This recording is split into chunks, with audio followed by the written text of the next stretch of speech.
drove this road lots of times. Oh my God, they have guns. Jesus, Jesus. Go, go, go, go, go, go, no, go, no, no, no, no, please, please, please, please, please, what? Please, please, please. Please, what? Please, what? No, open up, please. Brat, oblak. We're just... No problem.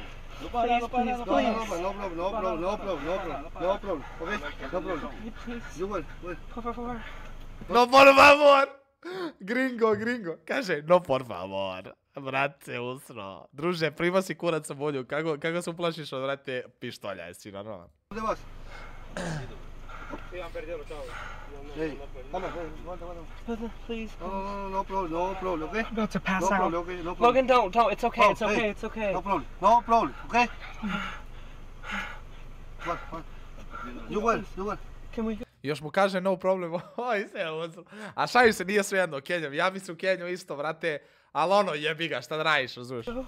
Well done. Brat je prebledeo, to što se vidi ovdje po ovom liku desno, vidi se da je prebledeo. E, tako bi ja reagovao isto. Zamisli, brate, stane ti njih sedmorica, ono, pištolje i puške imaju svi, bro. Oh my God. Dao bi im sve, rekao bi, evo uzmite auto i pare, mršu pičku, brate. Please. No, okay. Hey, no. Easy.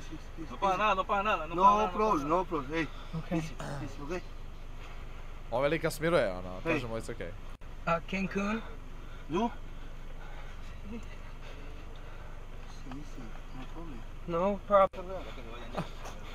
Braća se prestravila. Watches a cab robbery gets interrupted by police. Lik teo da ga opljačka, došao mu nije. A FPS sam na 12, aj beši.